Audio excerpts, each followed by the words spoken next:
కాలంకి వెళ్ళిన తర్వాత ఏమంటున్నాడు, తండ్రి అబ్రహామా నాకు లాజర్ పంపు, కొంచెం నీరు కావాలా. తర్వాత ఇంకొకటి అంటాడు, ఇంకోసారి ఏమంటే ఒకటే నీటి కొరకు అడుగుతాడు. తర్వాత నాకు కింద భూమి మీద 5 సహోదరులు, వారి దగ్గరకు లాజర్ను 2 మనవులు చేశాడు.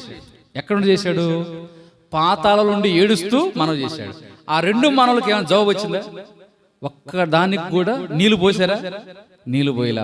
లాజర్ పంపమంటే 2వ దానికి లాజర్ వెళ్ళాడా భూమి మీదకి? రాలా. అంటే 2 మనవులు కూడా రిజెక్ట్ అయిపోయినాయి. అంటే 2 మనవులు పాతాళంలోకి వెళ్ళిన తర్వాత ఎవరు ప్రార్థించినా అక్కడ మాత్రం ఆ ప్రార్థన జవాబు రావు. అయితే ఇప్పుడు ఇదే టైం అంటే ఈ కాలంలో మనం దేవునికి ఎవరైనా ఎంత ఘోర పాపాత్ములైనా, దేవుని ప్రజలైనా ఎవరైనా సరే ఈ దినాల్లో మనం దేవునికి మొరపెడితే, సుంకరి ప్రార్థన దేవుడు ఆలకించాడు. అంటే ఇది ఏ సమయం అంటే ఈ దినాల్లో మనం భూమి మీద ఉన్నప్పుడే, ఈ కాలంలో కృపాకాలంలోనే దేవునికి మొరపెడితే, ప్రార్థిస్తే దేవుడు మన ప్రార్థనను ఆలకిస్తాడు. అందుకే అనుకూల సమయం నీ మొర ఆలకించదు. దేవుడు మన మొర ఆలకిస్తాడు. పాతాళంలో అక్కడ మొర ఆలకించేవారు ఉండరు. ఎవరు మొర వాళ్ళదే. పాతాళం అందరూ మొరపెట్టేవాళ్ళు, ఇంకెవరు ఆలకిస్తారు? అయితే భూమి మీద ఈ దినాల్లో మనం మొరపెడుతున్నామా? దేవునికి ప్రార్థన చేస్తున్నామా? ఆకాశం దావీదు, నా ప్రార్థన నేను దేవుని ఆలయంలో మొరపెట్టగా, ఆలయం ఎక్కడ మొరపెట్టంట? ఆయన ఆలయంలో మొరపెట్టగా దేవుడు నా ప్రార్థన దేవుని పరలోకంలో ఆయన సన్నిధిలో చెవులకు చొచ్చుకొని పోయాను. అంటే దావీదు ప్రార్థన దేవుడు విన్నాడు అనుకూల సమయం మందు. కాబట్టి దేవుడు మన ప్రార్థన అనుకూల సమయం మందు మన ప్రార్థన అంటే ప్రార్థన సమయము పాడుంది కదా, ప్రార్థన సమయంబులో దేవా చెవియోగము, మాదు ప్రార్థన సమయంబులో దేవా చెవియోగము. చాలు. కాబట్టి ఇక్కడ చూస్తే ప్రార్థన సమయంలో దేవుడు ఆలకిస్తాడంట. అందుకే బైబిల్ గ్రంథంలో రాయబడి మనం చూస్తే, పరిశుద్ధ గ్రంథంలో రాయబడుతూ ఉంది. లూకాసు వార్త 1:10 కూడా ఓ మాట చూద్దాం. చూడండి, ప్రార్థన పదం చూసి మనం ప్రార్థనకు వెళ్దాం. ఇక్కడ ప్రార్థనకు అనుకూల సమయం ఇది. ఈ సమయం ఏంటంటే దినాల్లో ప్రార్థించే సమయం. లూకాసు వార్త 1:10 దోప సమయమందు ప్రజల సమూహమంతా వెలుపుల. ఏ సమయం అంటది? ధూప సమయం లేదా ప్రార్థన సమయం. 141 కీర్తనలు దావీదు నేను చేతులెత్తుట సాయంకాల నైవేద్యములను కదా, నా ప్రార్థన ధూపం వలన నేను చేతులెత్తుట సాయంకాల నైవేద్యం దృష్టికి అంగీకారం. అంటే చేతులెత్తుట నా ప్రార్థన ధూపం. అంటే ధూపము అంటే దేంతో పోల్చబడింది? ఇక్కడ ప్రార్థనతో పోల్చబడింది. ప్రార్థన ధూపంతో పోల్చబడింది. ఇక్కడ మనం చూస్తే ప్రార్థన సమయంలో ఇక్కడ యాజకుడు గారు జకర్యా గారు ఆయన ప్రార్థన చేస్తున్నాడు. లోపల ధూపం వేస్తూ ప్రార్థన చేస్తున్నాడు. జనసమూహం ఏం చేస్తున్నారు? వీళ్ళు వెలుపల ప్రార్థన చేస్తున్నారు. కాబట్టి దేవుని బిడ్డలంగా అందరూ ప్రార్థించే వారు ఉండాలి. యాజకుడు ప్రార్థన చేస్తున్నాడు, జనులు కూడా ప్రార్థన చేస్తున్నారు. అంటే దేవుని సేవకులు ప్రార్థించేవారు ఉండాలి, విశ్వాసులందరూ కూడా ప్రార్థించేవారు. ఇది అందుకే చూస్తున్నా అక్కడ ధూప సమయంలో ఈయన ధూపం వేస్తున్నాడు. ఆయన వంతు సమయం ధూపం వేస్తున్నాడు. దేవుని బిడ్డ మనం కూడా దేవుని బిడ్డ ప్రజలమంతా మనం ధూపం వేసే వరకు ఉండాలి. ప్రతి దినము ధూపం వేసే ప్రార్థన ధూపం వేసే వరకు ఉండాలి. ఇది ప్రార్థన ధూప సమయం, ఇది ప్రార్థన సమయం. ఒక దినం వస్తుంది, ఆ సమయం మనం ప్రార్థన చేయలేము. వృద్ధాప్యుల మంచంలో ఉన్నప్పుడు సరిగ్గా చేయలేము, లేదా ఈ లోకాన్ని విడిచిపెడితే ప్రార్థన చేయలేము. కనుక దేవుడు ఇచ్చిన ఈ సమయంలోనే మనం ఏం చేయాలంటే ప్రార్థన సమయంగా ప్రార్థించే వారికి ఉండాలి. అందుకే ఎఫెసీ పత్రికలో రాయబడింది. ఎఫెసీ పత్రిక 6వ అధ్యాయము 18వ వచనంలో కూడా ఉంటుంది కదండి. ఎఫెసీ పత్రిక 6వ అధ్యాయం అందరం కలిసి చదువుకుని ప్రార్థనకు వెళ్దాం. అపోస్తలులు 3:1 ఉంటుంది.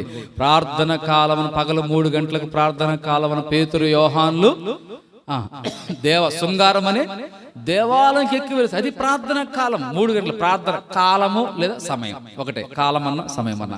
కనుక అపోస్తలుల కార్యం 3:1 ప్రకారం పేతురు యోహాను ప్రార్థన కాలంకి వెళ్తున్నారు. ఇప్పుడు ఎఫెసీ 6:18 చదువుకుని ప్రార్థనకు వెళ్దాం. ఎఫెసీ పత్రిక అందరం కలిసి చదువుకుందాం. ఎఫెసీ పత్రిక దేనికి ఏది సమయం అంటే చూడండి, ఎఫెసీ పత్రిక 6:18 అందరూ చదవండి.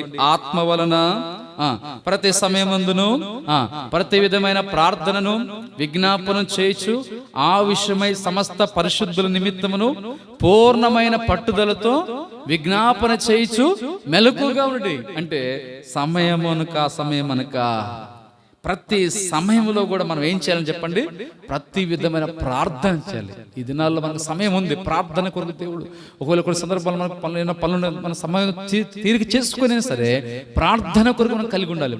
ఒక దినం రాబోతుంది ప్రార్థన చేసే సమయం ఉండదు. ఈ లోకాన్ని విడిచిపెట్టిన మనం ప్రార్థన చేయలేము. తర్వాత పరిశుద్ధాత్మ ఎత్తబడిన తర్వాత ప్రార్థన చేసినప్పుడు ఉపయోగం ఉండదు. పాతాళంలో ప్రార్థన చేసిన ఉపయోగం ఉండదు. అయితే ఈ దినాల్లోనే అనుకూల సమయంలోనే ప్రార్థన చేస్తే దేవుడు మన మొర ఆలకిస్తాడు. ఈ దినాల్లో మనం ప్రార్థించినప్పుడు మన మొర ఆలకించడం సిద్ధంగా ఉన్నాడు. మన ప్రార్థన, అందుకే ప్రార్థన ఆలకించువాడా, ఈ దినాల్లో దేవుడు ప్రార్థనలకు సర్వశరీరులు ఆయన ఎందుకు వచ్చేదారు. కాబట్టి మనం ప్రార్థన చేస్తూ ఉంటే ఆయన ఆలకిస్తూ ఉంటాడు. ప్రార్థన చేయించు ఉండగా వారు వేడ్చు వచ్చేదారు, వారు నన్ను ప్రార్థించుండగా నేను వారిని నీళ్ళ కాలవేటు చక్కని త్రోవలో వారిని నేను నడిపించును. ఇర్మియా గ్రంథంలో మాట్లాడాను. కనుక ప్రార్థించుడు ద్వారా దేవుడు ఎన్నో కార్యాలు ఉన్నాయి. మనకు టైం అయిపోయింది కనుక దేవుని ప్రజలంగా మనము ప్రార్థనా సమయం, అందుకే ప్రార్థనా సమయంలో ఎట్లా ప్రార్థన చేయాలని చెప్తున్నాడు పౌలు గారు పరిశుద్ధాత్మ ద్వారా.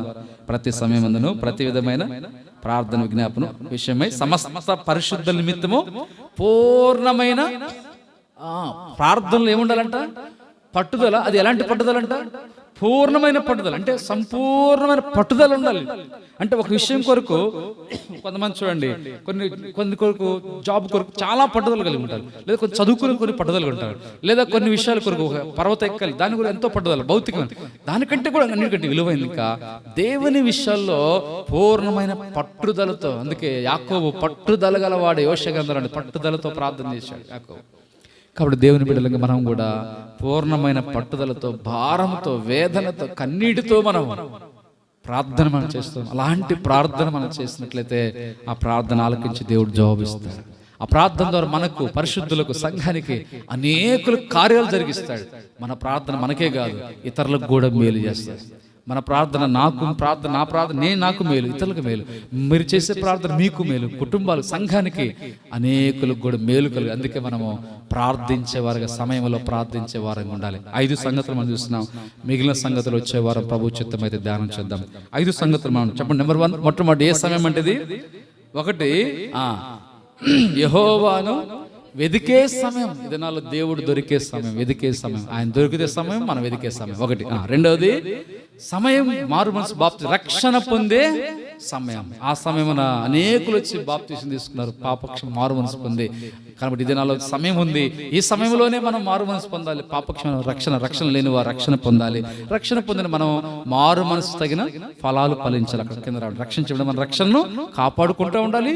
ఈ సమయం రక్షణ పొందిన మనం ఫలిస్తూ ఉండాలి, మారు మనసు తగిన ఫలాలు. ఇది రెండవది. మూడోది ఏ సమయం అంట, ఏ సమయం చెప్పుకున్నాం, మందిరం అంటే ఆత్మీయంగా మనం కట్టుకునే సమయం. మన వ్యక్తిగతంగా జ్ఞానం తన ఇంటిని ఆత్మీయంగా మనం కట్టుకోవాలి, కుటుంబాలను కట్టుకోవాలి, సంఘం కట్టబడాలి, ఆ తర్వాత దేవాలయం కట్టబడాలి, ఇంటి కట్టబడాలి. ఆత్మీయంగా తర్వాత భౌతికంగా కట్టుకునే వాళ్ళు మనం ఆత్మీయంగా ఎలా కట్టబడుతున్నామో లేదా ఆలోచించాలి, ఎలా కట్టుకుంటున్నాం కూడా పరీక్షించుకోవాలి. మూడోది కట్టుకోవడానికి సమయం, అందుకే ఆత్మీయంగా మనం ప్రతిదినం కట్టుకోవాలి. నాలుగోది బుద్ధి వచ్చి అంటే సరిదిద్దుకునే సమయము. ఆ సమయం బుద్ధి వచ్చి అంటే మనము ఒక్కడ తప్పిపోయినా నెప్పుకొని మనం సరిదిద్దుకుని పొరపాటు సరిదిద్దుకుని దిద్దుబాటు సమయం లేదా బుద్ధి తెచ్చుకునే సమయం. 4. 5వది ప్రార్థన కొరకైన సమయం. ఈ 5 మనం ప్రార్థించే వారంగా భారంతో, పట్టుదలతో, పరిశుద్ధుల పూర్ణమైన పట్టుదలతో, భారంతో ఈ సమయం మనం ఉపయోగించుకుంటూ ఉండాలి. సంఘములో ప్రార్థన సమయం, వ్యక్తిగతంగా, కుటుంబంగా, సంఘముగా సమయాన్ని మనం పోగొట్టుకోకుండా భారంతో మన జీవితాల సమయాన్ని సద్వినియోగము చేసుకుంటూ 5 రకాలుగా ఇలాంటి సమయం కలిగి ఉన్నాడని పరిశుద్ధాత్మ తలవిచ్చినాడు. ఈ 5 అనుభవాల్లో మనము ప్రార్థనాపూర్వక వాక్యానుసారంగా ప్రభుత్వం మనం ప్రార్థన చేసుకున్నాం. ప్రభుని స్తుతించి ఈ 5 అనుభవాలుగా వాక్యానుసారంగా మనం ఉండినట్లుగా ప్రభువుకు మనం అప్పగించుకుందాం. వాక్యానుసారం సిద్ధపరచుకుందాం మనల్ని పరిశుద్ధాత్మ ద్వారా. ఆ తర్వాత మనం అంశాల కోసం ప్రార్థన చేద్దాం. సర్వలోకముల ప్రజలందరి రక్షణ, సార్వత్రిక సంఘం అంత క్షేమం, ప్రపంచం అంత పరిచర్య. తిరిగి మనం ఈ వారంలో మధ్యలో కొద్ది గృహాల పరిచయం, శుక్రవారం ప్రభుత్వం ఆల్నైట్ ప్రార్థన, ఆదివారము 2 స్థలాలు జరిగే దైవారాధన. అలాగే సంఘం కొరకు, బలహీనమైన బిడ్డలు, నూతనంగా వచ్చేవారు స్థిరపరచబట్లు, నూతన ఆత్మల రక్షణ కొరకు కూడా, గతంలో జరిగే సువార్త పరిచర్య ఫలింపు కొరకు, దేవుని బిడ్డల కుటుంబాలు ఆత్మీయంగా బలపరచబట్లు, అలాగే ఉద్యోగ వివాహాల కొరకు అనేక సమస్యలు, శ్రమల్లో ఉన్నారు. కొంతమంది అనారోగ్య వ్యాధిగ్రస్తులు ఉన్నారు. వారికి కూడా దేవుడు కృప ఇచ్చినట్లు ప్రార్థన చేస్తారు. తర్వాత ఒక దినం కుటుంబం వారు శామ్యుల్ అనే కుటుంబంగా, సోదరి ఎస్తేర్ అనే కుటుంబం కూడా వారి కొరకు కూడా ప్రార్థన చేస్తారు. ప్రభు వారి విషయంలో కూడా సహాయం చేయనట్లు, అలాగే సంఘం కొరకు దేవుని దాసుని ప్రభు బలపరిచినట్లు, ఆ రీతికి మనం రక్షణ లేని వారి రక్షణ కొరకు సంపూర్ణంగా సిద్ధపడినట్లు మనం ప్రార్థన చేద్దాం. ఒకరి తర్వాత ఒకరు మనం ప్రభుని స్తుతించి క్లుప్తంగా కొంత సమయం ప్రార్థన గడుపుదాం. మనకు శుక్రవారం మనకు ఆల్రెడీ ప్రార్థన కనుక ప్రార్థించండి.